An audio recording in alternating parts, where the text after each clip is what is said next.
Welcome into the Hot Read Podcast. I'm your host, Easton Freeze, director of published content here at BroadwaySportsMedia.com. We're also brought to you by the 440 Podcast Network, and you can follow me on social media at Easton Freeze. I'm joined as always by producer JT, who you can follow on social media at JT_Runke. JT, how are you? Happy Wednesday.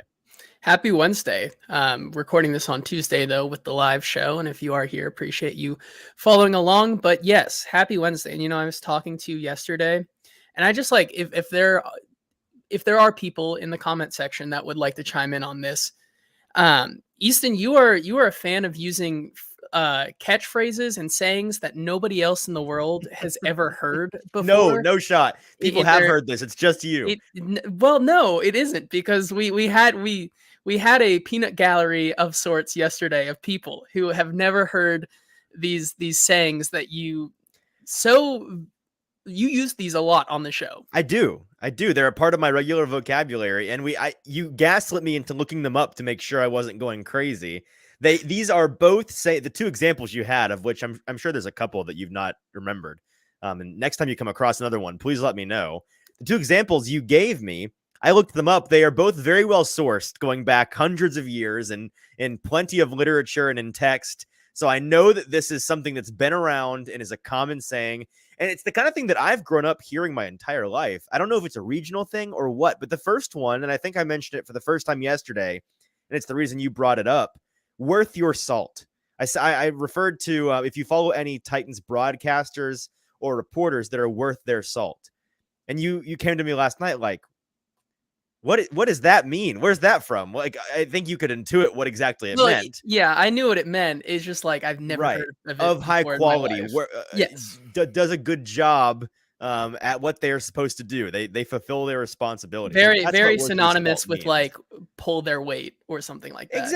Exactly. And so if anybody that is with us live has or hasn't heard of that before, please go over to Broadway Sports Media's YouTube page. That's Broadway Sports Media on YouTube. Find this live stream and give us a response as to whether or not that is a familiar term to you. Worth someone's salt, worth your salt.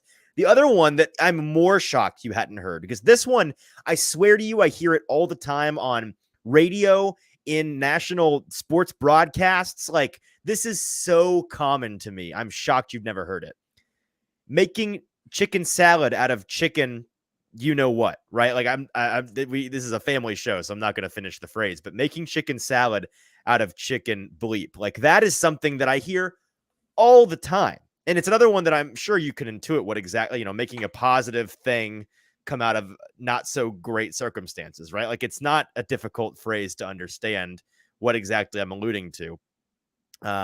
But apparently this is something that isn't entirely well known, because like you said, it was you and like 9 friends of ours last night, and I was the only person in the group that had ever heard either of these things, which made me feel like I was taking crazy pills. But I don't know. So if you're with us live, or if you're listening via podcast later, if you want to go on Twitter and hit us up, let us know if you've heard either of these phrases before, because I was with a group of 10 people last night, and I was the only person that was familiar with either of those things, which is strange to me. But today we are here to talk about the Titans, as we typically are, and we are doing a 53-man roster projection today. That is what today's show is, JT. We were talking earlier today, kind of I don't want to say slow. I don't take anything for granted after the June and July that we just escaped from, that content purgatory. We've got plenty to talk about now, but it's the first time I feel like we've kind of caught our breath since training camp has started. We've only had one practice this week. Titans are traveling today. They're traveling today. Yeah, right. Like we could talk about like, oh, what airline are they using, and like what seats are they using, and how important is it that they get their peanuts and pretzels on the in-flight entertainment to Minnesota, I wonder if they get the little Chex Mix things, because I like those too. But yeah, thank you, Music City Malik, here in the comments. I'm not headed to Minnesota, but I did shave today, so that's why I might look a little bit different. I'm not headed to Minnesota, by the way. We're going to be here next week for joint practice between the Titans and the Patriots, but decided to stay here. Going to cover that here from Nashville. Already working on talking to a handful of my friends on the beat that are going to be there. We're going to get somebody on the show for Thursday's live recording, Friday's release. The Friday show will have somebody that was there to talk to us all about the firsthand retelling of what they saw in Minnesota between the Titans and the Vikings in what should be a pretty interesting matchup. I think there's some really interesting, and we're not going to do a Titans Vikings joint practice preview today. Like I know that elsewhere on the 440 podcast network, there's a brief podcast from the Music City Audible boys that goes over that. So if you want that today, you can do that. We're gonna cover it in post, not in pre. I think that there's a handful of interesting things, like how does the Titans offensive line look up against a standard NFL defensive front? They've seen a really, really bad one in Chicago, and in practice they face a really, really good one in the Titans all the time. What does it look like when they're facing, I think, a pretty league average-ish defensive front in Minnesota? That'll be something to keep an eye on. And then a couple of matchups. I know that a Titans cornerback has already called out Justin Jefferson, says it's on site, wants to get all the smoke this week in joint practice. So that's going to be an interesting one to pay attention to. And then just a couple of rookies here and there, looking at the quarterback competition will be an interesting conversation between Malik and Will. Looking at some of the younger guys like Tyjae Spears and how he looks, does Josh Whyle have a better run of things after a disappointing first preseason game? Do we see DeAndre Hopkins and Treylon Burks eat the way that we're expecting them to eat against competition this year? Those are the things we're going to be talking about. That'll all be on the show with a special guest, hopefully, fingers crossed, on Thursday's live recording for Friday's show. So make sure to tune in there with us. Today, we're doing the 53-man roster projection. Felt like it was the perfect time, perfect break in the action to discuss this. And we'll discuss the final 53-man roster, which comes, for those that don't know, that decision is made on August 29th. So we are, JT, about 2 weeks away now, 2-ish weeks away from that cut down. And it's unlike in the past where they would step it down and it would go from a 90-man to like an 85 and then an 80 and then a 6 or whatever. I forget the numbers, but like they've changed it. I think this is the first year now where they go from 90-man all the way through August to 53. So there are going to be, quick math, 37 guys unemployed on that day, and it's going to be a mass exodus of players, which is going to make for an interesting dynamic, I think, around the league, because a lot of these front offices are looking on cut down days. And in the past, it was, each team bleeding off a couple guys at a time, looking around the league to see, who gets cut. No, maybe I might see some potential there. Let me grab him, or we need some depth at that position. And that team was just, they had an embarrassment of riches at tight end or whatever it may be. Let me grab that tight end they cut. That's a guy that can make our roster. This year is going to be pandemonium when each team has 37 guys released at once. And these front offices are all scrambling to try to win the free agents that they want to potentially come on their team. And then if you add some guys, then you have to cut even more guys that were on your roster. So if you make the 53-man roster initially, I'm not sure you're safe if you're on the bubble. It might be a really interesting time. So I'm excited for that dynamic. Again, on August 29th, that's the 53-man roster cut down date. But we're going to guess today. I'm going to give my best guess as to what we're going to see. And I'm assuming we'll do this again as we get close. I'll probably give my final roster prediction the week of that cut down, and we'll compare and contrast how right or wrong I might be. But going through it this afternoon, or this morning rather, preparing for this afternoon show, it was, I started from scratch. I have the copy of the Titans roster in front of me from camp that they give us. And I didn't want to consult any other of my colleagues' 53-man roster projections. I wanted to see, based on my unadulterated perspective from camp so far, who do I think will make this team? And I want to make that clear. This is my best guess as to who they will pick. This is not Easton, the GM, picking who he would put on his team. There's certainly plenty of overlap there. But there were some things that we'll get to, and I'll talk about in particular, where I made a decision trying to get inside the minds of the Tennessee Titans, Mike Vrabel and Ran Carthon and the like, and figure out what they want to do. And some of these personnel decisions are made for reasons beyond just who's the better player, JT. I was talking about this on a football show, which I filled in for our buddy Zach Lyons on Monday. Some of these things come down to, if you've got two guys on the bubble that you're trying to decide between for one roster spot, yes, ultimately you're looking for the better player. But sometimes if it's splitting hairs, other things come into account, such as okay, well, we've got to let one of these guys go, but we would love to keep both of them, one on the active roster and one on the practice squad. So who do we feel more confident we can stash on the practice squad and not have them vultured by another team? That comes into play, certainly with some of these bottom of the roster guys. Another thing is, okay, well, we may have an embarrassment of riches at one position and some real depth concerns at another. And so you may want to balance those out, or you may be inclined to say, just, BPA, let's take the best players and put them on our team. But you also have to consider what kind of offense or defense your team is wanting to run. What does the scheme look like? If you're going to be running a lot of 11 personnel, you're going to need plenty of wideouts. If you're going to run a lot of 12 and 22 personnel, like I'd anticipate the Titans to do, you're going to need a lot of guys to keep in the box, those tight ends, those running backs. You need more of those bodies. So that comes into play as well. And Jacob saying, one of our horsemen of the hot read apocalypse in the comments, or open court cases, certainly the kind of thing that comes into consideration. And we'll get to that when we talk about the running backs. We've also got plenty of news today with producer JT. So we'll stop in the middle. I'll cover the offense, and then we'll get some news with producer JT. We'll get the defense and the specialists, and then we'll get out of here on a Wednesday and look forward to some joint practice discussion on Thursday and Friday. JT, without further ado, what do you say? Let's get into my 53-man roster projection. And if you wouldn't mind manning the ship here, let's go position by position. Yeah, this is probably the easiest one for you to start off with here. And it's the quarterback position, something that we've talked about all season. I think we're on the same page here, but just once again, to reset the record straight on this show, what is your prediction for the quarterback position on this roster? Well, not only are we on the same page, but we've been on the same page, JT, you and I think a lot. This is not going to sit here and say it's unique to our show or unique to us. A lot of intelligent folks have been on this from the jump.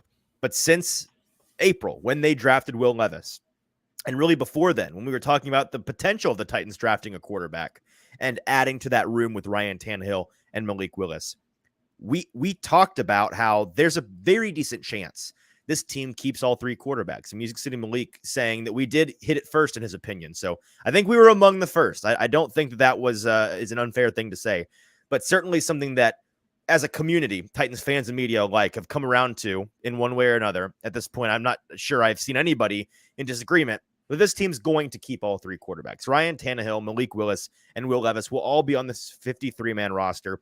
And as I've said on the show, but I will reiterate once again for this exercise, the logic comes down to this. You can, on the surface, I think that the initial thought many people have is, okay, are all three good enough to keep on the roster? And the answer, in my opinion, is yes. But even if there was some debate about like, oh, man, Malik still looks really raw, or Will Levis kind of, not coming along as fast as you'd like him to, or, we just got so many guys in other positions, we'd like to keep all these guys. Well, that's where this becomes interesting to me, JT, because even if some of those quarterbacks weren't in a place where you felt really confident you needed to keep all three, it becomes a question of, does the bottom of this roster overall, does the 45th through the 53rd player that is potentially making this roster, is that group, any one in that group, more important, more valuable than keeping one of these quarterbacks? Can I justify keeping defensive tackle 7, who's not going to see the field and is likely going to rotate on and off the active roster throughout the season? He's going to be, the go-to guy that we cut when we bring in free agents to try to churn the bottom of the roster. Is it worth keeping him over one of Malik Willis or Will Levis? And the answer is, without a doubt, without hesitation, no. This team is not deep enough, not even close to deep enough, in my opinion, to justify keeping some of their bottom of the roster position players over all three of their quarterbacks. There are some teams in the league where that would become a consideration. There are some crazy deep teams like the Philadelphia Eagles or like the San Francisco 49ers, where you look at that roster top to bottom, or I would say, like the Miami Dolphins, and they've got some serious depth. Love what they're doing. And you do get down to that 45th, 46th, 47th, 48th player. And it's like, man, these are all still guys that if we didn't keep them on the roster, there's a pretty decent chance they get scooped up elsewhere. And we think that they are worthy of making this roster. That's just not the case with this team. This team is not in a place where any of those bottom roster guys justify taking a spot from one of these two quarterbacks who I don't think it's crazy to say if you were to go with one of those position players and kick a quarterback to the curb, trying to keep him on the practice squad, that guy is gone like that. There is no keeping them without using up all your practice squad protections, and even then you can't do that all season with one player. That's something that you cannot do. Whereas with those bottom roster guys at other positions, you absolutely can keep a Shaquille Brown on your practice squad and be relatively certain he's not going anywhere. Yeah, and I think just real quick, like we both agree on that. It's unless you're like Jacob says here, and this is an interesting thought experiment, and it kind of gets into a different realm of where the Titans want to go. But like, if you're gonna put a Malik Willis on a practice squad, like eventually, like he's just gonna get picked up by another team. So might as well get some compensation for him to kind of make that seem okay and justifiable. And so he does ask, is Willis midseason trade bait? Personally, probably not. Like, I don't see a world where there's a team that actually is like looking to trade something for Malik Willis. I think it's more of like, if a team can pick him up for free off a practice squad, like that's the avenue it goes. But I don't know. What are your thoughts? It's not a dumb question at all, but I agree with you very firmly. The answer is no. Again, not a dumb question, but here's the reason. Just like, let's put it out here on paper. Let's do some back of the napkin math. What reason would there be to be attempting to trade Malik Willis mid-season this year, then looking to trade him in the spring, in the summer, next August when we're ramping up for another season? There really is no, because it's not like he's a guy who's out of his contract after this year. The Titans still have him on a cost-controlled third-round rookie contract. He's costing them practically nothing. The only reason you could justify shopping him mid-season is if for some reason his price tag, the market for him would be higher in that moment than it would be next year. And the only way that happens is if, well, I think Malik would have to continue to really show out in preseason. Like you would need to, or, God forbid Ryan Tannehill goes down in week 4 and you get a week or a week and a half or 2 of Malik Willis behind the wheel, and he looks really improved over last season where we saw that same kind of thing.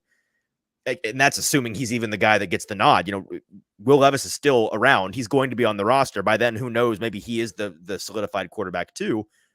But it would take a little bit of that, I think. And it would also take there being a team out there that needed to bring him in probably to be a starter. Like people aren't in the NFL looking to trade large sums of draft capital or player capital for backup quarterbacking, no matter how competent they are. Like, think about the best backup quarterbacks in the league: Teddy Bridgewater, Gardner Minshew, Case Keenum. Like, these guys are getting, in terms of contracts, they're getting their, 8, 9, 10, 12, $14 million a year for sure. But how often are you seeing them traded for significant capital in terms of draft or player capital? That's just not really a thing. Teams aren't looking to do that. It would need to be a team that, and again, I'm really having to bend the logic here for it to work, for a team to think, we lost our starter, we need somebody to come in. Malik Willis, you're our guy. Like, I don't see that being the thing. So I really don't think that's going to be the case. Yeah, we can move on now to probably, in my personal opinion, one of the most interesting position groups right now with the Titans. And we'll get into some of the news. There are some additions here, some other guys with some question marks right now, and that's the running back room. Yeah. About a week ago, I was considering keeping 5 running backs on this list for my own estimation. I ended up going with 3 today. I have them keeping the locks here. The guys you jot down without even thinking about the math are Derrick Henry and Tyjae Spears. There's no debate. We don't have to talk about them. And then I have them keeping Julius Chestnut and stopping there. So I have Hassan Haskins, Jonathan Ward, and newly acquired Jacques Patrick or Jacques. I don't know how he says his first name. It looks like Jacques. But a new running back that they added that we'll talk about in the news with JT in a little bit. I have them cutting those 3 and keeping Henry, Spears, and Chestnut. And here's my thinking. it was fascinating for them to bring in Patrick on the heels of a game in which Jonathan Ward, who had looked really, really nice in OTAs and had continued to look really good at the beginning of training camp in July and August, but then he gets hurt in this preseason game, and they bring in this Patrick guy, and he's got a pretty similar skill set to what Ward does. And so it makes you think, okay, we don't know the extent of his injury. What we've heard is that it's not really all that concerning or serious, but that could, does that mean he's out for a couple days? Does it mean he's out for 2 weeks? We don't know. But then you look at Hassan Haskins, who we've been talking about since July, when that news came out about his legal situation, which, need I remind anybody, that gets its first step to being resolved on August 30th with his court date, the day after the 53-man roster cut down. So you have to do some mental math here on, will the Titans be willing to part ways with a guy who there hasn't been the due course of justice carried out for him yet? Like, he's literally not gotten his day in court. Is he a player valuable enough to them for them to hang around with, stick on their use a 53-man roster slot for him and see what happens and risk losing one of these other guys? We've been talking about it, and we don't think that's the case. And so then it makes you wonder, okay, maybe Patrick being brought in, although he has a similar skill set to Ward, maybe he's being brought in to try to really make it easy on them to, even before the 53-man roster cut down. Let's just go ahead and move off of Hassan Haskins. Let's cut him. They've not done that. And I'm not saying that's what I think is going to happen, but it makes you wonder. That could potentially be on the table. But ultimately, I have them keeping 3. And I think that they like Chestnut. I think all along, actually, they've liked Chestnut more than most folks have. I think that the media and fans have kind of fallen for Ward, but just the vibe that I get, the way that they talk about these guys, the way that they treat them in terms of reps and which team they're running with in practice, I've always thought that the team likes Chestnut a little bit more. Julius and I've talked to him this summer about how he's really worked this offseason. His number one priority was working on his special teams ability. His special teams game was big to him, and he knew it is big to his coaches for him to earn a roster spot. He's one of those bottom of the roster guys that really needs to make his money on the special teams units. And to his credit, he's looked good in that capacity. He's got returner ability as well as, the ability to play on kicking team and punting team and all of those things. So I think those are the 3 they keep today, but it's a muddy, fluid situation, to be sure. Another position group here that does have a lot of question marks, and I know me and you definitely disagree on a couple of people that are most likely locks to make this position group, but right now it is very unclear about some of the spots right now with the wide receiver group.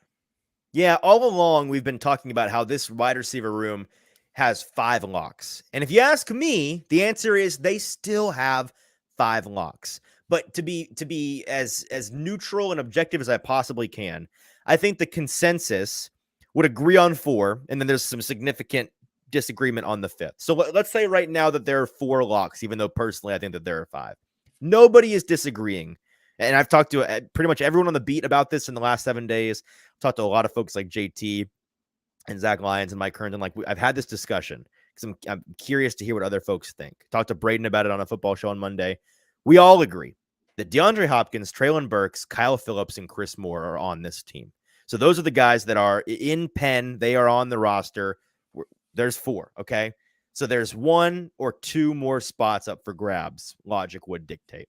The 5th guy that I have all along, and a lot of people were with me, and then they've jumped ship on whether or not he's a lock, it's NWI. And I know you have some questions as to whether or not he makes the roster, and maybe some folks in the comments would like to share their thoughts or ask some questions as to why I do or do not think he'll make the roster. Yeah, Logan, very bold of me to say Hopkins and Brooks make the roster. Here's why I think NWI makes this roster. And there's some recency bias, missing the forest for the trees of this moment going on with NWI. First of all, I've said this once on the show. I'll say it 1,000 times. Until the Titans prove me wrong, this is unambiguously true. However much you like Nick Westbrook-Ikhine, the Tennessee Titans as an organization like him twice as much. That's the way it has always been since the moment he came into the team. And it has remained that way each and every season both in terms of where he is on the pecking order of the depth chart and how much playing time he's getting. Like, he has been flying kind of above his station consistently, sometimes out of necessity, but I think other times just out of the love for him that this organization has. I mean, I remember a couple of off seasons ago when folks like Joe Rexford were talking about how this team thinks NWI is their wide receiver too. And that was the discussion going into the year when the Titans moved off of Jonnu Smith, moved off of Corey Davis. It was like AJ Brown and then NWI, come on down. There was reliable information from inside the Titans building that was their thinking until they went and got Julio Jones. This is here's a couple of reasons why he's on this team. Besides that, okay, they love him, first of all. Second of all, he is the safe, reliable option. He is not the flashiest option. He's not the sexiest option, but he is the safest, most reliable option. He knows this team. The coaches know and trust him. He has a track record of certainly not excellence on the field, but passability. Like, he is not an active hindrance to your team the majority of the time he's on the field. He may not be a plus player, but he is not an active minus, right? And that's important to these teams, especially with depth players. You have to balance taking guys that you can trust versus guys that you see as your little pet project that you're like, oh, they may be a disaster if I put them out there too early or in a bad situation. But if I can, I can fix them. Like, I'm going to make this guy right. That's not NWI. They can trust him. He's safe. He's unsexy. He is also, outside of a man named Treylon Burks, the biggest receiver on this team. Like, I don't think folks realize this. NWI is your second biggest receiver on this team.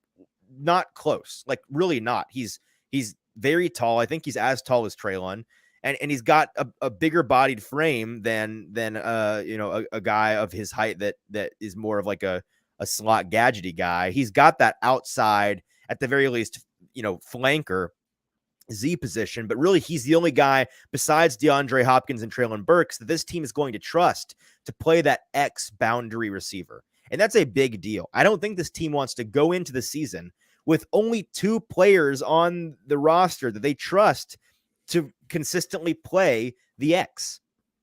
Can they go into the year just with DeAndre and Treylon as their options on the outside when both have reasonable concerns with, their ability to stay on the field at all times? I don't think that they can, and I certainly don't think that they want to. And that's why I think NWI is going to stay on the roster, and he's a good insurance piece, as Pretty Boy Lipschitz says in the comments there. The D-Hop has missed 14 games in the last 2 years. Not a large chunk of those not due to injury, but yes, he is insurance for when he, and again, Burks missed a lot last year. It's insurance for when one of those guys goes out. You have to have, you can't rock and roll with just one guy on your roster that can play the X. I mean, you could be the New York Giants, I suppose, but the Titans don't want to be that. They want to be a team that can run 12 personnel on a regular basis, run that 22 personnel, but they can get into 11 and be comfortable with that when they're trying to throw the ball around the yard. JT, do you have a counter argument for why you think NWI won't be on this team or may not be a lock for this team? Yeah, so just some other things here. Like, before I get into mine, Jacob Sane says, I'm torn on NWI. He's so cheap, and the coaches know exactly what they're getting from him. But why is he getting so many reps in a preseason game? And McMath and Kinsey are outperforming him. I don't know. And I think that just plays with, he's kind of this middle ground between, yes. And Jacob says we are going to make this a 2-hour show, but I think it's important because this is a very interesting discussion. I think now you guys got me even pushing for a longer show. Good job, guys. I'm now joining Easton on this train.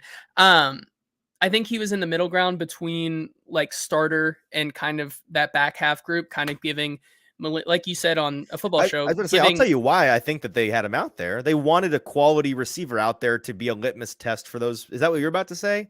Like, yes, it's hard to judge these two quarterbacks when they're throwing to Gavin Holmes. Like, no offense to Gavin Holmes, but like, you need a guy out there that they're not a variable in the equation. They're the constant. NWI is a good constant for preseason, as is Mason Kinsey, by the way.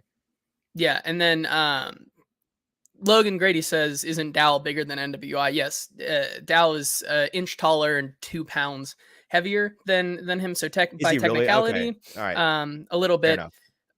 And to be fair to Dowell, Dowell is what the reason he was drafted and the team's thinking around Dowell, by the way, is the whole idea is Dowell.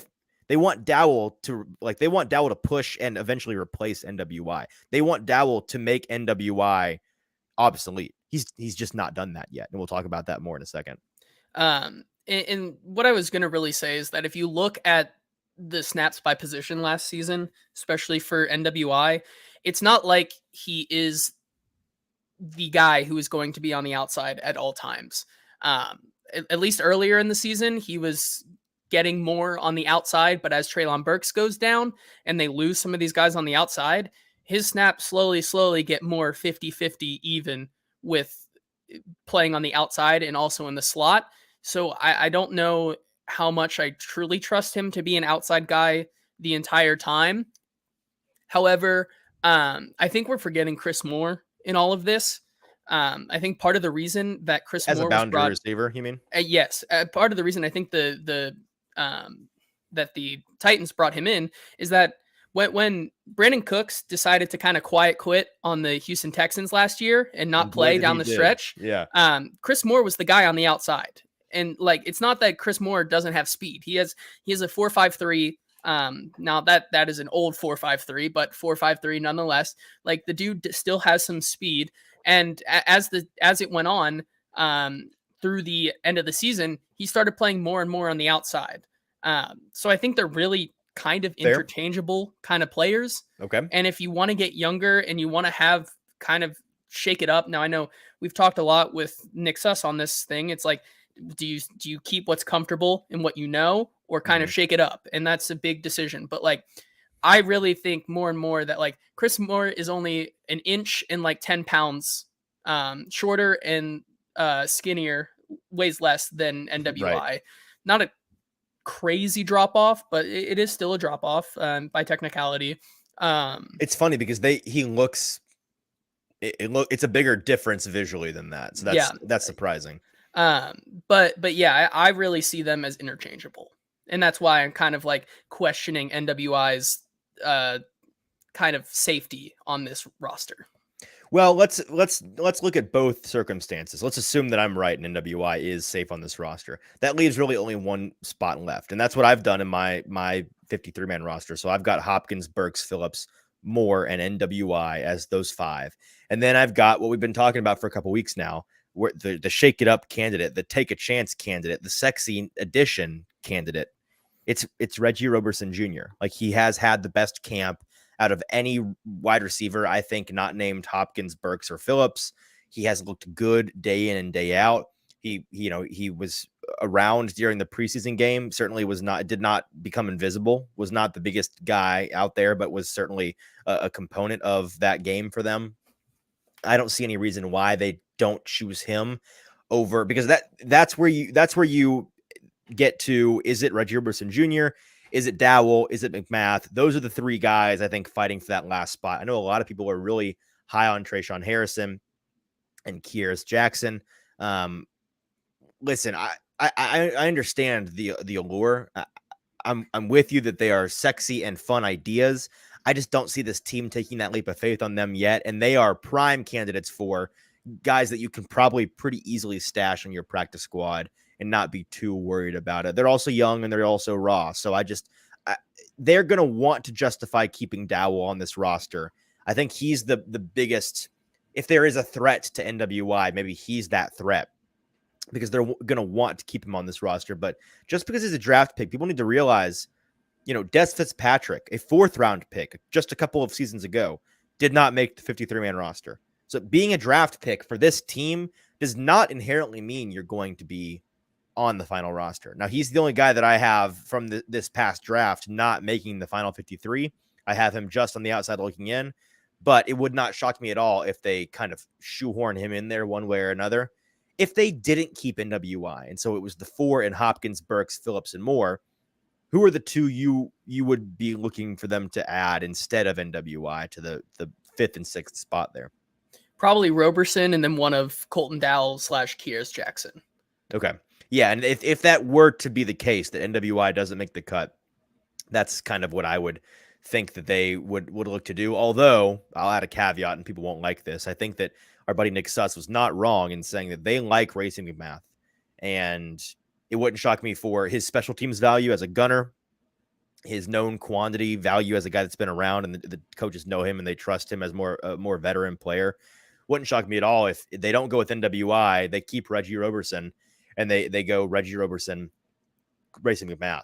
And then that brings some serious questions as to, why do you keep Roberson and McMath over Dowell? Like that would be one of those situations where I think people would have a lot of issues with that. But it's certainly a fluid situation, and we can all agree that beyond wide receiver 4 for this team, there's a lot of question marks. Yeah, let's move on now to the tight end position that we saw a lot of them play, but we also have some injury questions and concerns with this group. So who do you have staying on the roster at the tight end position? This one hurt me to do because I'm going to leave out Alize Mack, who I became so enamored with, but he's had injury concerns in the last 2 weeks. Didn't really get to see him in the preseason game. Did not get to see him at practice this week. As far as I'm aware, he's still nursing that injury and has kind of become a non-factor in that way. I've got them keeping 4. Chig, obviously.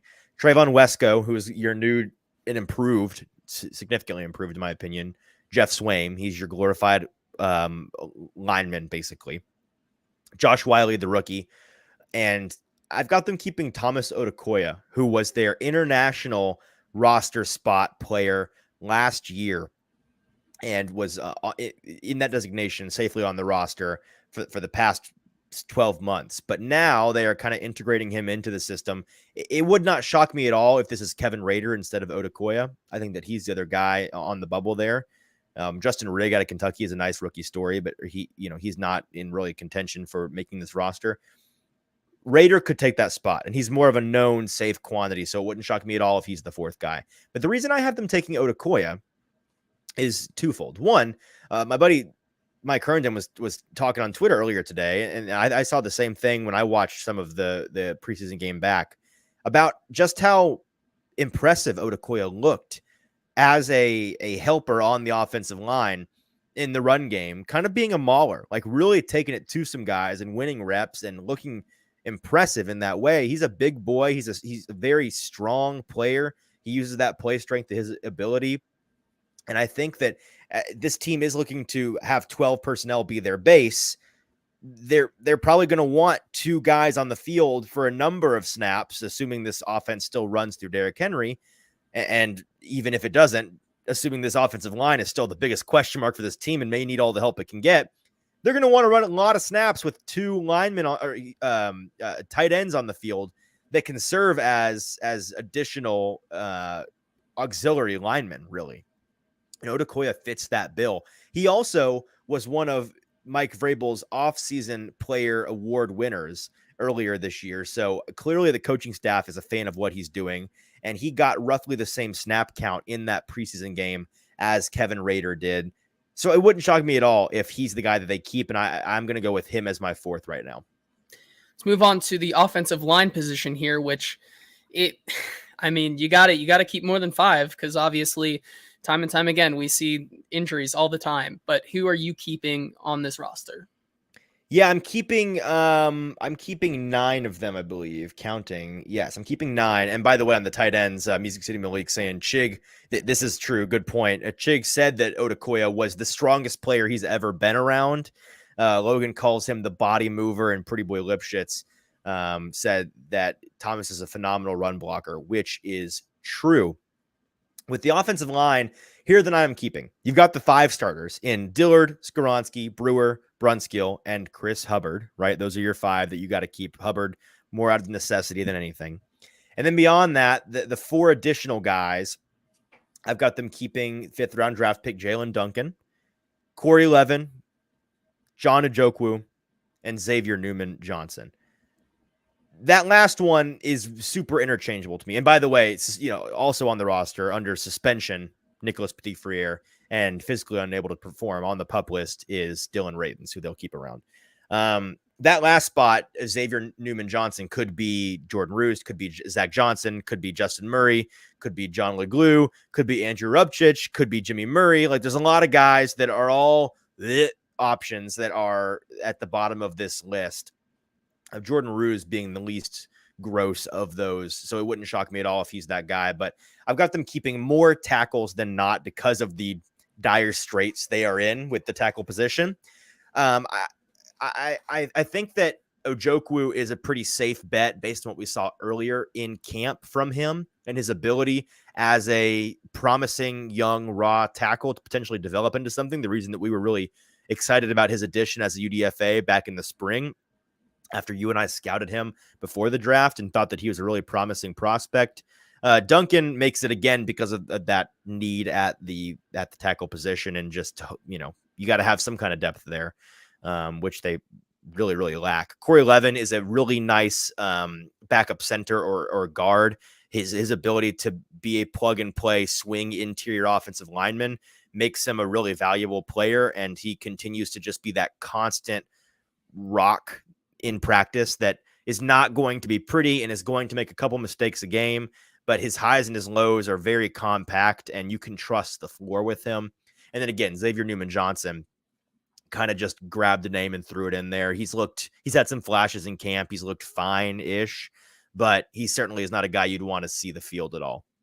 I'm pretty surprised that you kept Andrew Rupchich off that list for how much he has gotten talk and has gotten the spotlight. A lot of play from him. The problem is in all that play, he's looked really bad. I think he's no good. It wouldn't shock me if he takes that 9th spot. It wouldn't. But based on performance, based on talent, ugh. All right, then with the offense done, let's move over to some Titans news here before we get into sorry, you're good. I'm blanking on my obligations. Well, we'll get to the defense in a moment. By the way, those of you that are with us live, thank you so much. Appreciate it. If you could do me one big personal favor before we get into the news, you know the drill. Share this with a buddy, send the link to somebody, or at the very least, just hit that like button, hit that retweet button, hit that repost button, whatever you can do to help us promote the show really quick. It takes you just 1 second, one click. It's nothing for you, but it's a big deal to us to get as many eyeballs on this show as possible. So thank you for doing us that favor. And now, without further ado, let's get into the news with producer JT. Yeah, we got a lot of Titans roster moves that happened in the past day, and I'm sure most of you have heard about these moves, but we're going to give our reactions to them here. So let's run them down here, and then I'll let you kind of go over it. And thank you, Logan, for Logan looking out for JT. Battling the JT erasure. I appreciate you out here. The Titans have signed running back. I think it's Jacques Patrick. I think it's a little French. I think that's how you do it. It's gotta be. There's no way it's Jacques or Jackie. J. Patrick. Patrick he has spent time with 5 NFL teams, being the Bengals, 49ers, Panthers, Ravens, and Broncos. He was in the XFL this past season, which he was second in all running backs with 443 rushing yards and 5 touchdowns. Okay. And he has played in 2 games, both in the 2021 season with the 49ers, and tallied 2 carries for 12 yards. And with that move, they had to kind of waive someone. So the Titans waived Chris Jackson, which left Kristen Fulton as the lone Titan still on the roster from the 2020 J-Rob draft.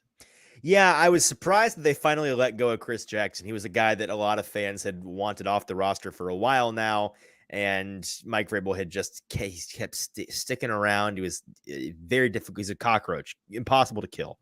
He is gone now for now. We'll see if he stays gone, but not shocked that he is gone. He's frankly he's just too much of a liability. He was not really progressing, so not shocked that they let him go. But in terms of Jacques Patrick, first of all, looking forward to learning his name once and for all next time I'm at camp and can meet him. But I do think that his addition brings into question the status of, like we talked about earlier, Jonathan Ward and Hassan Haskins. I'm not sure if it means anything for either of them. And if it does mean something, I'm not sure for whom it means the most, but it is something that we're going to continue to monitor. The Titans also signed defensive lineman Kyle Pecco, who previously spent time with the team. He practiced with the team as well on Monday. He comes in at 6'1", 305, and he played in 8 games for the Titans in 2021, so definitely a familiar face back in the fold. With that move, the Titans placed defensive tackle Shaquille Brown on injured reserve. He was injured in Saturday's preseason game against the Bears, so he goes to the IR spot there. And then finally, defensive back Josh Thompson passed his physical and he has been removed from the team's non-football injury list, and he practiced with the team as well on Monday. Yep, good to see him back, and a bummer to see a guy added to the end of their season list already, but that's the nature of the NFL. Yeah, so those are all the Titans moves. Now we'll talk about some hot commodities in the running back room now, which the NFL has been pretty some big names. Some big names Landing finally spots found. Free agent Dalvin Cook is planning to sign a 1-year deal worth up to $8.6 million with the New York Jets. Hey, you know how much that changed their win total projections in Vegas? How much? None. Okay, wow. Next guy. Well, as well with that, they activated running back Breece Hall off the physically unable to perform list today.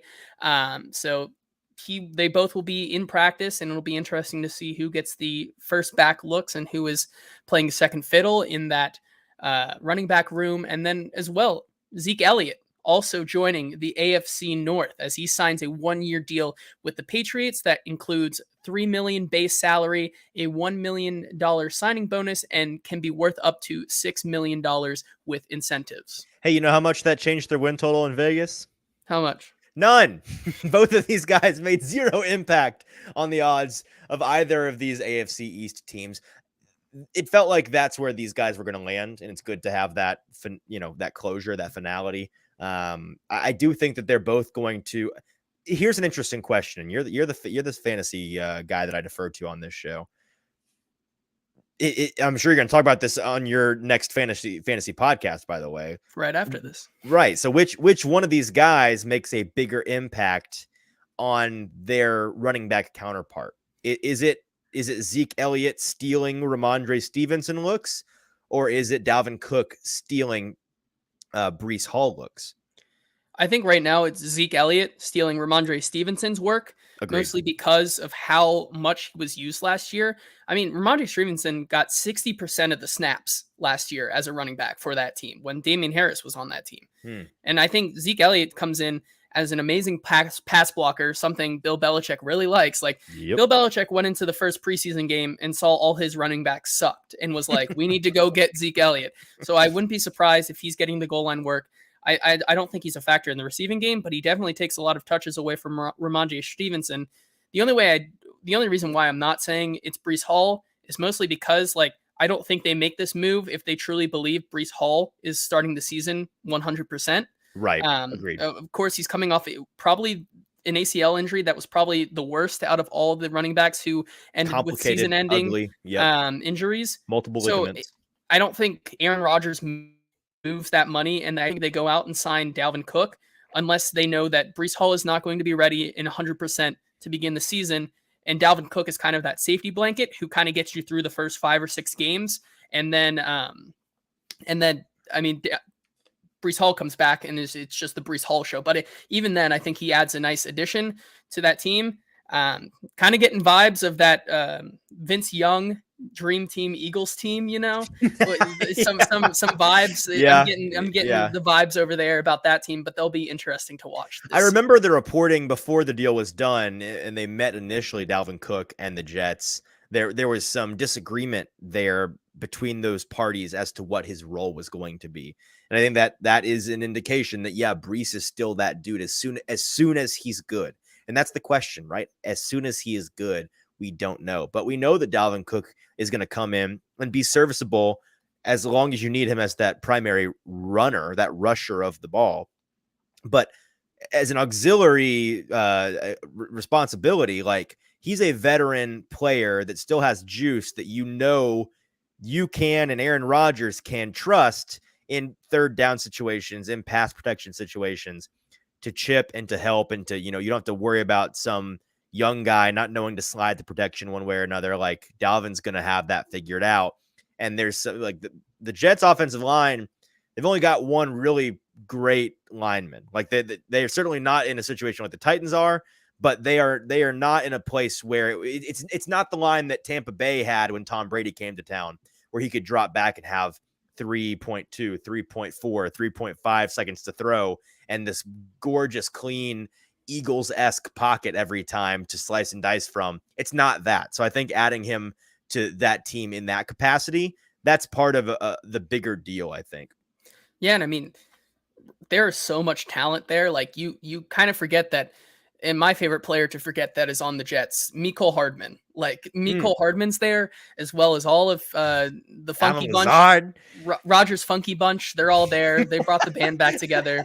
But it's such an star-studded offense that once again is being coordinated in the passing game by Todd Downing. So that'll be very interesting to see. Finally here, a look at the rookie QBs who will be starting this year. So we already knew that the number 1 overall pick, Bryce Young, won the Carolina starting job. I think that was pretty much set in stone when he was drafted with the first pick. Yeah. CJ Stroud is expected to start his second straight preseason game, and it seems like he will probably be in line to start the season, although Davis Mills is always lurking in the background. Keenum lurking, yeah. And then finally, today, we got word out of Indianapolis camp that Shane Steichen has made Anthony Richardson the Colts starting quarterback. So he won the battle against Gardner Minshew, if you could really even call it a battle. And listen, I'm not saying that Richardson's going to be a better quarterback and it was a better prospect than Trevor Lawrence was. But I am saying this is 2 weeks faster for Richardson to beat out Minshew in that quarterback battle than it took for Lawrence to beat out Minshew down in Jacksonville when Big Herb was running the show and Urban Meyer had them battling tooth and nail until pretty much week 1. So good for Steichen, good for Richardson, right? That's definitely the metric there. That's what we should go off. Not that Anthony Richardson has only played 14. That is the bar. College / NFL games and probably just needs to be thrown into the fire. Yeah, but no, exactly. It's because he beat Minshew with so much efficiency that he is the better quarterback. No, he is the better quarterback. And I think it was one of those things where I don't think that they were screwing around or like making it like a mentality. We got to make him earn it kind of thing, like playing with the rookie's head with making that a battle to start. Again, he has only started 14 games in college and he is incredibly raw. And so I think that they were slow playing or being cautious with the fact that, he may be an incredible athlete and may be able to do incredible things as a quarterback, but we need to see him in his ability to absorb the offense, learn the intricacies of his responsibility, be able to command that group and have a strong grasp on what exactly he's doing as a quarterback out there. The paperwork involved, the X's and O's, the mentality that is involved in being an NFL quarterback outside of just your athletic traits. And I think that they were adequately, if not above adequately impressed with his ability to command the offense and learn that scheme. And they saw what they needed to see in practice, saw what they needed to see in that preseason game, and they are comfortable with that. And of course, Pretty Boy Lipschitz, the biggest Will Levis fanboy in the world, as far as I'm concerned, is super duper out on Richardson. You'll learn one way or another, buddy. He was the quarterback 1 in this draft class. He is the quarterback 1. He's going to be very good. No, Gardner Minshew will not be the starter by midseason. If you want to be ignorant to that now, that's fine, but you will be forced to open your. I'm going to be like Sandra Bullock in Bird Box. I'm going to be behind you, opening your eyes in week 7 when Richardson is looking pretty decent. I'm going to force you to accept the reality that the Colts got a pretty nice starting quarterback in this draft. And that's going to be it for our news section today. All right, that's producer JT with the news. And with that, we return back to our 53-man roster projection. And I'll quit bullying our buddy Pretty Boy Lipschitz, who we appreciate the constant support from. The defensive side of the ball, by the way, I kept 25 guys on offense. Spoiler, I'm about to keep 25 on defense and then 3 specialists. Let's go ahead and get the specialists out of the way, maybe, because I think people can intuit who those are going to be. So obviously you're keeping your punter in Ryan Stonehouse. Obviously you're keeping your long snapper in Morgan Cox. And then it comes down to the kicking debate. And if there was a homer pick on this list that you were like, Easton was not being as objective as he possibly can be, hand up, this is the one. Like I am fully cognizant of the fact that maybe you put a slight edge on Caleb Shudak right now. I am predicting ultimately it still will be Trey Wolff. I am not giving up on the horse that we chose to back in the spring. I think anybody that says, "Oh, you're crazy," it's Shudak. If I asked them, okay, but by how much? No one is saying it's clearly Shudak at this point. And if you are, I think you're foolish to think that one make and one miss from different distances, both not very accurate kicks. And by the way, Shudak committing a big no-no in kicking the ball out of bounds in that preseason game. All of that comes out to you run the numbers and the calculator spits out Shudak clear kicker 1. No, I don't think that's where we're at. In fact, I know that's not where we're at. And I know that both of these guys continue to be nails in practice. And there are 2 more preseason games in which maybe, hopefully, let's say your prayers each night by your bedside, boys and girls. You need the Titans offense to like stall out in the red zone as much as humanly possible. Like I want to see 7 field goals on Saturday. That's what I want to see. I think that's important for this team. And you know what? Just send the field goal unit out there on 3rd down. I don't care. You know what? Just get out there and kick as much as humanly possible. Who cares? Let's see these kickers compete. I want to see them compete. And I think that Trey Wolff, if given the opportunity to compete, has every bit the ability and the ability. Did I say ability twice? You did. The ability and the ability, the capability and the ability to win that job if he's given the option. But there is no bigger coin flip for me than those 2 right now. I am really just throwing a dart and sticking with my priors, to be honest. Well, you might be right that they should send out the kicking unit on 3rd down because, well, why do we need to work on the red zone offense? Because even when they were 32nd in offense, they're already really good at red zone offense. So it doesn't matter. Send them out on 2nd down. For like all I 6 care. years of Mike Vrabel teams, infinite different variations of this offense. And the only constant is when this team gets in the red zone, they're getting 7 points. It's the only thing. And this is something we'll just touch on real quick. But this is a point that we really had in the spring and haven't really touched since. And Pretty Boy Lipschitz brings it up. Is Ackerman on a very hot seat as the special teams coordinator for this team? 2 different questions here. Should he and is he? The answer, if the question is should he, I think that he should be on the hot seat as of like 12 months ago. Like I just think he's not a very good coach. He's been given a lot and he's a guy that has been given a ton, and each and every year in free agency, you hear about like, oh, the Titans sign, the Titans sign this guy and that guy, and they're special teams aces, and they're going to come in and be really, they add Luke Gifford from the Cowboys, and man, this guy's going to look good on special teams. He's your special teams ace. And each and every year, Ackerman just doesn't really do anything with them. Like he doesn't really produce. He's been buoyed by really, really good punting. And I guess that has erased what has been a lot of kicking woes over the last couple of seasons. So I think that he should be. Is he? Right now, I don't think so. Mike Vrabel, I think, is standing by his guy. But if there's yet another kicking fiasco this year, if special teams aren't very solid in their kick coverage and their punt coverage, they let up a couple of big returns, let up a couple of touchdowns, that could change the math pretty quickly. Yeah, and let's move on to the defensive side of the ball here, starting with the D linemen. Easton, how many D linemen did you keep and who did you keep? So I kept 5 defensive linemen. The obvious ones, Jeffrey Simmons, Teair Tart, and Danico Autry. Obviously, no discussion there. The 2 additional linemen that I kept, the sweetheart, I think, of the July and August that we've been through so far on the defensive line front is Jaden Peavy. We've talked about him a lot. We've heard his coaches sometimes unprompted. Big Coach Terrell Williams talks about him a good bit, just about how much they have been impressed with his progress from year 1 to year 2, but also in just the player that he is determined to become out there on the field, the effort that he gives, the energy that he has, the versatility that he's added to his toolbox. That's the thing when I've talked to him at practice that he's emphasized the most and his coaches have emphasized the most.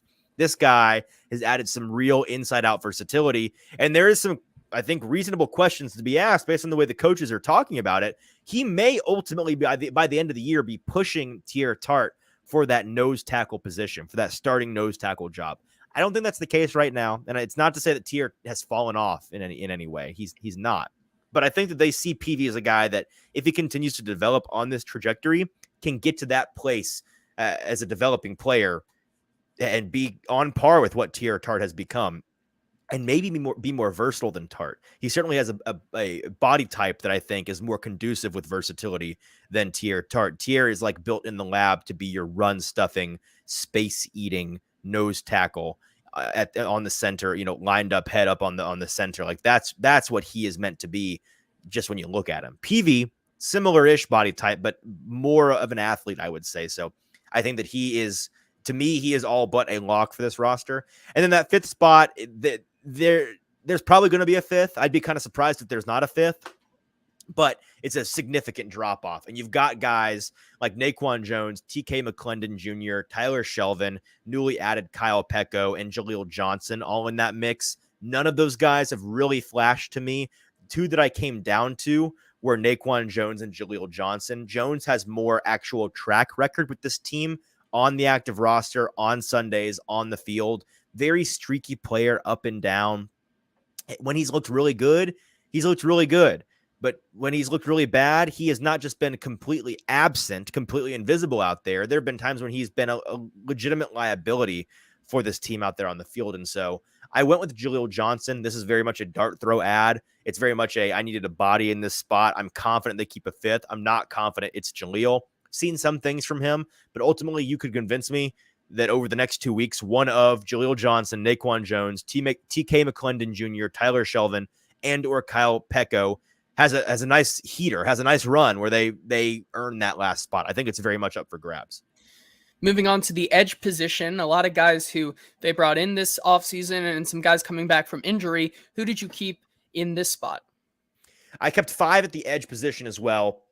The obvious ones, again, there are 3 obvious ones, and then one that I think is not super obvious to a lot of fans, but to me feels very safe. So the 3 obvious are Arden Key, Harold Landry, and Rashad Weaver. Again, no discussion over that.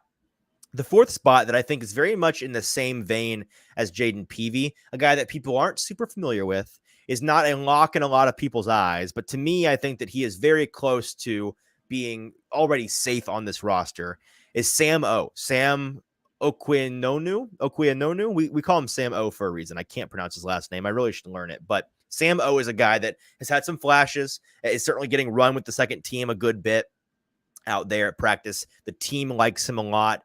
He's one of those guys that is a reliable, I wouldn't say one trick pony is harsh, but he doesn't have an extensive toolbox. He doesn't have the things in his arsenal that Key or Landry and Weaver have. And that's why he's a solid peg down from them, but he's also young.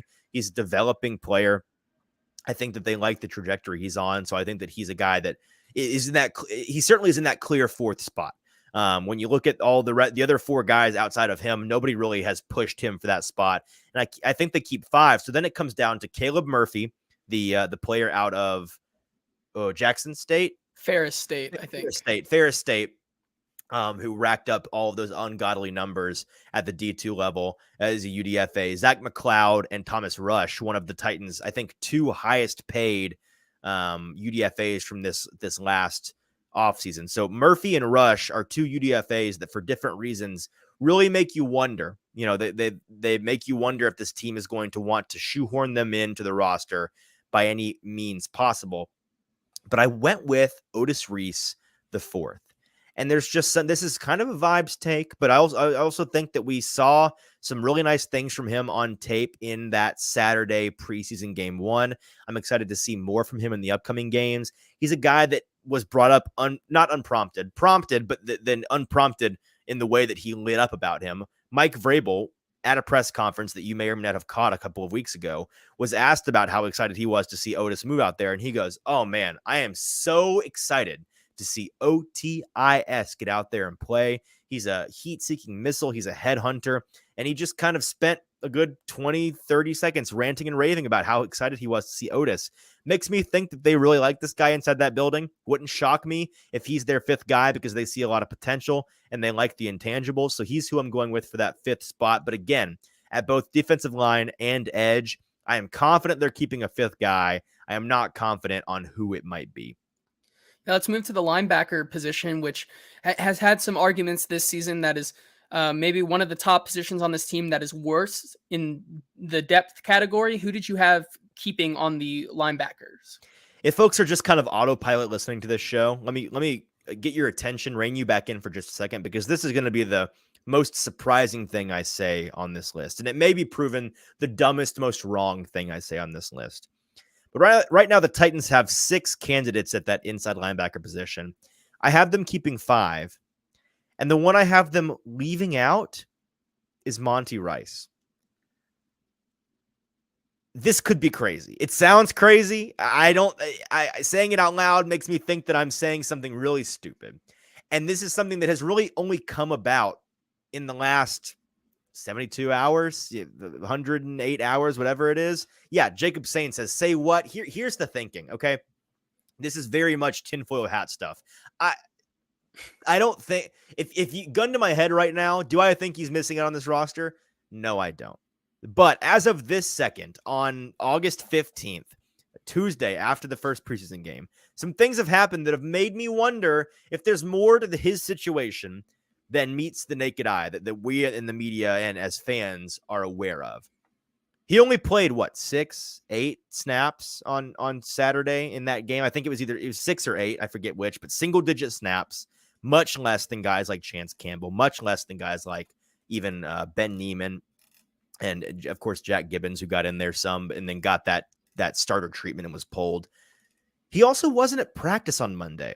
And there was no injury designation. There was no on tape. There was nothing where you saw like he came off the field kind of like gimpy. There's nothing that I'm aware of that indicates that he is hurt in any way from that game. And he wasn't at practice on Monday, and people weren't talking about him. It's just strange. The vibes are very weird around him. It started with coming into the year thinking, okay, Monty Rice better be good because he's your guy alongside Azeez Al-Shaair, like he's your starter. And then it's like, whoa, Jack Gibbens taking his spot? Whoa, Monty Rice playing with the 2s and the 3s in practice? Whoa, Monty Rice only getting 6 snaps or 8 snaps in the preseason game? And then suddenly he's missing, like, the trajectory is bad. It's very negative on this player. I'm not sure what's going on exactly. And if you told me this is all just like it just coincidentally sounds weird, it was very conspiratorial to think that he like in 2 weeks he's very clearly on this roster. Again, I fully believe you. I think that's probably what happens. But as of right this second, I don't know, man. I think things are weird, and I don't know what is weird, but it seems weird to me. Yeah, as you said, he only played about 6% of the snaps this past weekend. Okay. Yeah, hot take, but I mean, it could be something to monitor as we get to joint practices this week and the game on Saturday. Let's move on. Well, actually, I just realized I kind of forgot I just ignored the rest of the position. Oh, so talking about the guys that are on the roster. Yes. Azeez Al-Shaair is the obvious one. And I think Jack Gibbens can now be put in that obvious as well. Those two are for sure making the roster. Azeez Al-Shaair and Jack Gibbens are for sure on this team. They're, I think, for sure your starters right now. Chance Campbell, I have making this team. I did predict it on this show before the preseason game that he looked good in the preseason game. And then he did. He played a lot of snaps. He's been getting a lot of work in practice, and he's also a valuable piece of their special teams play. So I think that for those reasons, he's that meat and potatoes, middle of the roster guy, you know, the heart and soul kind of guy of a team that you got to have. And I know that the coaches like him. So I think that he makes this team. I'm not too worried about him making it. Ben Niemann is a guy that's continuing to get more and more play at that linebacker position. They seem to like him as well. And then Luke Gifford was that ad. If I'm not crazy, I think he came from Dallas early on in the offseason, was touted as that special teams ace, is that kind of guy that, you know, if he's the last guy in, that special teams acumen. And when we saw him get that punt fumble recovery on Saturday, he was the one who ended up with the ball and had got his butt all the way down there as fast as possible to land on it first. That's the kind of thing that wins you a spot on a roster. So I had them keeping 5. If you told me they end up, you know, I think that Al-Shaair, Gibbens, and Campbell, I'd be surprised if any of those guys aren't on the roster. It then comes down to Niemann, Gifford, and Rice fighting for 3 spots. And as of today, I don't know if Monty Rice is one of those spots. So right now I'm going to say that he's not. Yeah, and then after getting that all sorted out, we're down to the secondary, which is the shallowest of all positions on this team. Yeah. So we'll start with the cornerbacks. Who are you keeping? Yeah, so the cornerback position, I've got them keeping 6. The obvious, Christian Fulton, Sean Murphy-Bunting, Roger McCreary, Elijah Molden. Obviously, all 4 of those guys are on the roster. And then it really doesn't become a debate, in my opinion. Like, I think it's pretty clear and obvious who the next 2 guys are. Trey Avery, there's a lot of hype around him. I know our buddy James Foster has been and is big on Trey Avery as a, he's half joking about the breakout season, but a guy that is going to be a reliable part of the rotation for this team. Certainly has made plays in practice, certainly made some plays in that preseason game. And I think that they trust him and they like his ceiling, his potential. So I think that he's that 5th guy. And then Caleb Farley, I have him on here. He may stay on the PUP list going into the season and not count against the roster. I have him coming off that PUP list because I think that just the vibe that I'm getting is he'll eventually come off before the season starts. And so he'll count as one of those 53 roster spots. And so I have him as the 6th guy in for this reason. He's still on a cost-controlled contract. And for the Titans to cut him from their roster would cost them about $2 million against the cap this year. So financially, it makes not just no sense, but less than no. It makes the opposite of sense for them to cut him and take that hit against a cap number where they're already, they're not swimming in fungible money, in liquidity. And so I think that he's that 6th guy, which leaves out guys like Anthony Kendall, Stephen Jones Jr., Matthew Jackson, Alonzo Davis, Eric Garrer, and Armani Marsh. The guys that really stick out on that list are top of that list, Eric Garrer. If you told me he makes that team, wouldn't shock me. And as Pretty Boy Lipschitz says, it's kind of a Garrer versus Marsh competition right now. I think one of those guys makes the team. I don't know how the math works. And I'm kind of, if I were to go back and redo this 53-man roster right now, I'd probably find a way to include one of those 2 guys because they both have been talked about by their coaches and they both have shown out on the practice field and in that preseason game. And then Matt Jackson was a guy that was brought up by Mike Vrabel in his press conference on Sunday after coming back from the game, just talking about somebody that he felt was a really nice presence on special teams and did a good job splitting the double team and all of that. And so those are the 3, if you're looking for guys that might sneak in. Matthew Jackson, Eric Garrer, and Armani Marsh are on the outside looking in, but may very well weasel their way onto the roster when it's all said and done. And then last but not least, we have the safety position. Who are you keeping there? The obvious guys are Kevin Byard and Amani Hooker. And then the 2 that I have, this is hilarious. Look at me. Ignore everything I said a second ago because I double listed Matthew Jackson. I do have him making this team as a safety. So I've got Kevin Byard and Hooker as the obvious ones. Matthew Jackson as the 4th guy in, leaving out guys like Josh Thompson, AJ Moore, Tyreek Jones, and Shaheem Carter. AJ Moore wouldn't shock me if they want to bring him back in, but he's consistently proven to be a health liability. He's good when he's out there, but he just can't stay healthy. And then Mike Brown is the 3rd guy on this list that I have. He's continued to look good. He's a special teams ace of sorts. He's the guy that forced that fumble on the punt in the preseason game against the Bears. So I think that he has made, and I've heard from Kevin Byard and Amani Hooker both talking about him and how they've been impressed with how he's come along and all of these things. So I think that he's somebody that they're going to keep on this roster. I'm pretty confident he makes this team. And then I think that's where Matthew Jackson gets shoehorned in. But I need to play around with this and maybe talk to some folks. Maybe Garrer or Marsh gets kept instead of that 3rd safety. Or maybe they list Elijah Molden instead of listing him as a cornerback like I have him. List him as your 4th safety and keep Garrer or Marsh as your 6th cornerback. I'm not sure, but it's that secondary where things get muddy with Matthew Jackson, Eric Garrer, Armani Marsh. I think that 1, maybe 2 of those guys stays on the team. I just don't know where. The math doesn't fit yet. So I'll continue to play with that and get back to some folks. And that's going to be your 53-man roster. All right, so that's a 53-man roster. Whew, this took longer than I thought, but it's because we were engaged by so many of you in the comments with some fantastic conversation, and we really appreciate you guys sticking around and talking ball with us. I know that you sickos this time of year love to talk 53-man roster projections, and so we'll get back to that as we get closer and closer to that August 29th cut down day. Just a couple of things before you go. First of all, make sure you're rating, reviewing, and subscribing to the show wherever you get your good podcasts, Apple Podcasts, Google Play, Spotify, all of those places. Make sure you're subscribed and leaving us a 5-star rating and review. Very small thing that you can do to make a big impact on us as a budding podcast in the Nashville media space and in the national media space. And then If you are not following us on social media at Hot Read Pod, you can do so on Twitter, on TikTok, on Instagram. Same handle, great content and great information on shows like this live one that we're recording on a Tuesday for our Wednesday release. If you want to be a part of the conversation and catch us live, you can find all of the scheduling details for that on our Twitter, our X handle at Hot Read Pod. But make sure to follow those accounts on social media. If you're not familiar with Zen Sportsbook, they are the newest sports betting option in the state of Tennessee. They have got a new sports book here in town, Zen Sportsbook. You can get their app wherever you get your apps, and they do a fantastic job. We have partnered with them, and when you sign up with Zen Sportsbook, as you would with any other sports book, use code HOTPOD, HOTPOD, referral code HOTPOD when you sign up to get a 5% welcome bonus cash back in your pocket on all of your betting volume. JT, do you have to win those bets to see your 5% cash back? No, you do not. No, you do not. That is 5% cash back on any and all bets that you make for the first 15 days. And then after that welcome bonus period, 3% cash back rewards on your betting volume every month after that forever. So that being said, again, rate, review, subscribe, follow us on social media, check out Zen Sportsbook, use code HOTPOD, HOTPOD.